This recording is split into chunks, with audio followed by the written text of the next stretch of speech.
Last 1 వీక్లో H1B మీద మన తెలుగు ఛానల్స్ చాలా ప్రోగ్రామ్స్ని క్యాస్ట్ చేశాయి. మోస్ట్ ఆఫ్ ది హెడ్డింగ్స్ మీరు కనుక చూస్తే ట్రంప్ ఇండియన్స్కి ఇవ్వబోయే షాక్. అప్పుడే పానిక్ అవ్వాల్సిన పని లేదు. ట్రంప్ ఎలాంటి అఫీషియల్ అనౌన్స్మెంట్స్ ఇంకా చేయలేదు, తను ఇంకా ఛార్జ్ తీసుకోలేదు. Hi everyone, welcome to my channel. Thank you so much for watching my videos and supporting me. ఈ రోజు వీడియోలో టాపిక్ ఏంటంటే, ఈ లాస్ట్ 1 వీక్ to 10 డేస్లో చాలా Telugu news channels in specific H1B మీద కానీ, ట్రంప్ వస్తే జరగబోయే సిచ్యువేషన్స్ మీద కానీ, యుఎస్లో కరెంట్ సిచ్యువేషన్స్ మీద కానీ కొన్ని వీడియోస్ టెలికాస్ట్ చేశాయి. ఇందులో నేను గమనించింది ఏంటంటే, మోస్ట్ ఆఫ్ ది హెడ్డింగ్స్ ఎలా ఉన్నాయంటే, యూట్యూబ్లో మీరు కనుక గమనిస్తే Trump's big shock to Indians అని మల్టిపుల్ వీడియోస్ మీద ఇలాంటి హెడ్డింగే ఉంది. ఇది ఒక ఛానల్ నుంచి కాదు, చాలా ఛానల్స్ నుంచి. అండ్ ఇక్కడ నేను ఛానల్స్ని తప్పు పట్టడం లేదు, వాళ్ళ స్టైల్ ఆఫ్ రిపోర్టింగ్ వాళ్ళకు ఉంటుంది.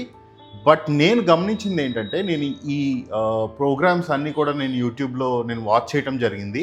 ఇందులో లోపల ఉన్న content exactly different to their heading. Heading ఏమో ట్రంప్స్ షాక్ టు ఇండియన్స్ అని ఉంది, కానీ ప్రోగ్రాంలో మాత్రం వాళ్ళ డీటెయిల్డ్ అనాలిసిస్ మొత్తం అసలు ఓపీటీ అంటే ఏంటి, H1B అంటే ఏంటి, మన ఇండియన్స్ దాన్ని ఎలా యూస్ చేసుకొని గ్రీన్ కార్డ్స్ తెచ్చుకుంటున్నారు, లేదా ఓపీటీ ఎలా యూస్ చేసుకొని H1Bs తెచ్చుకుంటున్నారు, మన ఇండియన్స్ యొక్క జీవన శైలి అక్కడ ఎలా ఉంది, దీని మీద ప్రోగ్రామ్స్ ఉన్నాయి. అండ్ ట్రంప్ లాస్ట్ టైం తను ఎలాంటి కామెంట్స్ చేశాడు, ఇప్పుడు ఎలక్షన్ స్పీచెస్లో ఎలాంటి కామెంట్స్ చేశాడు, సో దీనివల్ల ఏమి జరగవచ్చు అనే ప్రిడిక్టివ్ అనాలిసిస్ అయితే నాకు కనపడింది తప్ప, ఏ వీడియోలో కూడా ఇదిగో ట్రంప్ గెలిచిన తర్వాత ఈ కామెంట్స్ పాస్ చేశారు, ఇది చేస్తానని కన్ఫర్మ్డ్గా మాట్లాడారు అని ఎక్కడ లేదు. సో నేను స్టూడెంట్స్కి చెప్పదలుచుకునేది ఏంటంటే, లేదా యుఎస్లో ఉన్న ఎంఎస్ అయిపోయిన స్టూడెంట్స్ కానీ, చదువుతున్న స్టూడెంట్స్ కానీ, ఆర్ H1B ఆర్ ఓపీటీకి అప్లై చేసుకోవాలనుకునే స్టూడెంట్స్ కానీ నేను చెప్పేది ఏంటంటే, ఇలాంటి హెడ్డింగ్స్ చూసి మీరు భయపడొద్దు. ఇంకా ట్రంప్ ఛార్జ్ తీసుకోలేదు, తీసుకున్న తర్వాత ఏదైనా అఫీషియల్ అనౌన్స్మెంట్ ఉంటే మీకు డెఫినెట్లీ తెలుస్తుంది. మీరు ఎంఎస్ చదువుతూ ఉంటే మీ కాలేజెస్లో, మీ యూనివర్సిటీస్లో ఉన్న స్టూడెంట్ ఆఫీసర్స్ కానీ, లేకపోతే అక్కడ ఇన్ఫర్మేషన్ సెంటర్లో కానీ మీకు ఇన్ఫర్మేషన్ ఉంటుంది, లేదా అఫీషియల్ యుఎస్ గవర్నమెంట్ నుంచి కొన్ని అనౌన్స్మెంట్ రావచ్చు. సో అట్లాంటివి మీరు చూస్తే మంచిది. ఈ టీవీ ఛానల్స్ చూడొద్దని నేను చెప్పట్లేదు, ఇన్ఫాక్ట్ చూడాలి. ఆ అనాలిసిస్ ఏంటి అనేది చూస్తే తప్పేం లేదు. బట్ వీడియో చూడకుండా జస్ట్ హెడ్డింగ్ ఆర్ థంబ్నెయిల్ చూసి కంక్లూజన్ కి రావద్దు. Jan 1st ABN టెలికాస్ట్ చేసిన ఒక వీడియోలో చాలా క్లియర్ గా అసలు ట్రంప్ ఈ ఇష్యూ మీద ఎలా రెస్పాండ్ అవుతాను అని చెప్పారు. మోర్ నంబర్ ఆఫ్ జాబ్స్ కనుక క్రియేట్ చేయగలిగితే, ఈ లోకల్ డిమాండ్స్ ఏవైతే ఉన్నాయో, మాకు జాబ్స్ లేవు, మా జాబ్స్ వేరే కంట్రీ వాళ్ళు తీసుకుని చేస్తున్నారు అనే ప్రాబ్లమ్ని మనం ఓవర్కమ్ చేయొచ్చు అనేది ఎక్స్ప్లెయిన్ చేశారని ఆ వీడియోలో ఉంది. ఈ వీడియోలో ఒక ఫేమస్ అనలిస్ట్ అయితే, మాగా గ్రూప్ అనేది ఒకటి ఉంది, మేక్ అమెరికా గ్రేట్ అగైన్ అనే గ్రూప్ ఉంది. సో వాళ్ళు ఇలాంటి ప్రొటెస్ట్ చేస్తున్నారు, సో లోకల్స్కే జాబ్స్ రావాలి అనేది. అవుట్ సైడ్ గ్రూప్స్ కొన్ని ఈ మాగా సపోర్టర్స్కి ఫండ్ చేసి ఈ ఇష్యూస్ క్రియేట్ చేస్తున్నారని కూడా చెప్పారు. అలా ఎలా చెప్తారో నాకైతే తెలీదు, because analysis okay, predictive analysis okay, but directly making the comments I have no idea. Next అదే ఛానల్లో January 3rd ఇంకొక వీడియో వచ్చింది. ఆ వీడియోలో ఒక ఎన్ఆర్ఐ తన అనాలిసిస్ని చాలా చక్కగా చెప్పారు.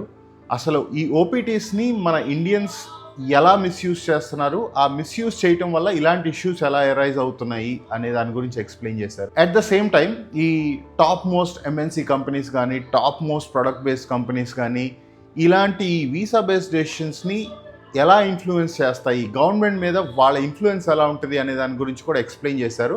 సో అంత ఈజీగా డ్రాస్టిక్ చేంజెస్ కుదరదు అని కూడా ఇండైరెక్ట్గా చెప్పడం జరిగింది. అదే ఛానల్లో 5th వచ్చిన వీడియో ఏంటంటే, మన H1B మీద ఎర్న్ చేసే యావరేజ్ ఇన్కమ్ వచ్చి 1.2 lakhs ఉంది, which is double than the local Americans అని కూడా ఎక్స్ప్లెయిన్ చేయడం జరిగింది. దీనివల్ల ఈ మాగా అనే సపోర్టర్స్ కొంచెం హర్ట్ అయ్యి వాళ్ళ జాబ్స్ కోసం వాళ్ళు పోరాడుతున్నారు అన్నట్టుగా కూడా ఎక్స్ప్లెయిన్ చేశారు. ఈ వీడియో గురించి నేను ఇందాక కామెంట్ చేసింది. ఈ వీడియో టైటిల్ వచ్చి Trump big shock to Indians over H1B అని ఉంది.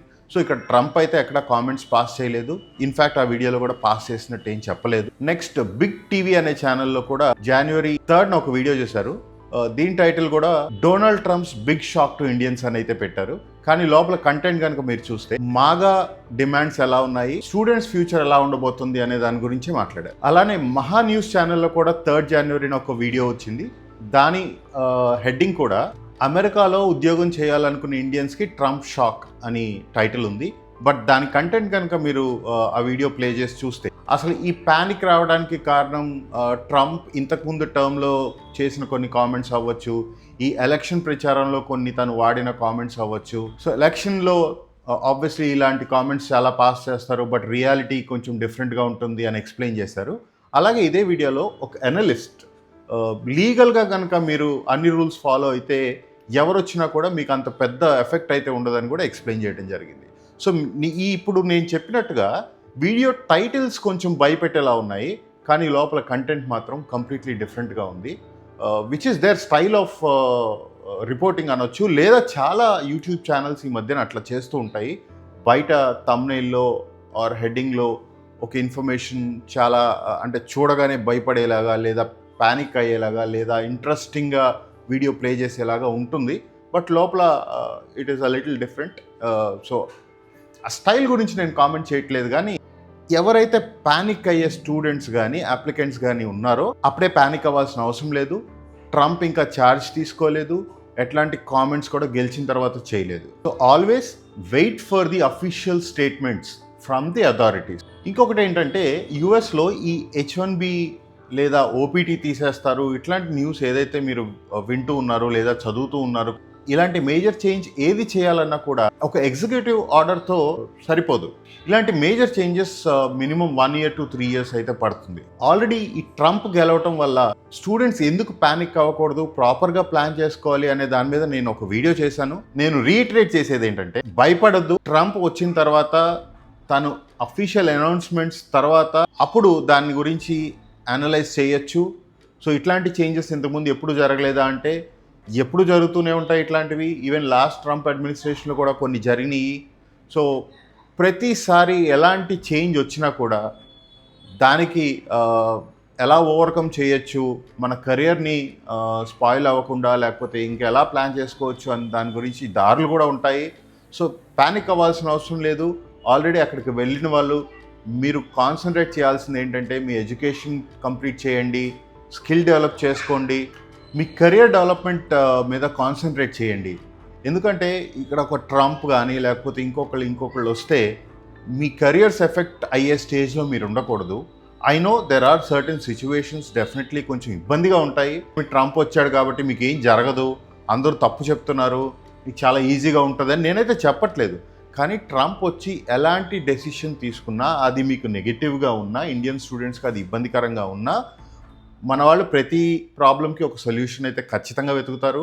సో మీరు ప్యానిక్ అవ్వకుండా మీ కెరియర్ మీద కాన్సన్ట్రేట్ చేయండి, బాగా చదువుకోండి, జాబ్స్ త్వరగా ఎలా తెచ్చుకోవచ్చు, దానికి ఎలాంటి స్కిల్ కావాలి అనేది మీరు ఐడెంటిఫై చేసి దాని మీద మీ ప్రయత్నాలు ఉండాలి తప్ప అనౌన్స్మెంట్స్ రాకముందే ప్యానిక్ అయ్యి మీరు టైం అయితే వేస్ట్ చేసుకోవద్దు. ఫ్యూచర్లో ఏదైనా అఫీషియల్ అనౌన్స్మెంట్స్ ఉంటే మన ఛానల్లో కూడా వీడియోస్ వస్తాయి. Thank you so much for watching the video. Please like, share and subscribe. Thank you.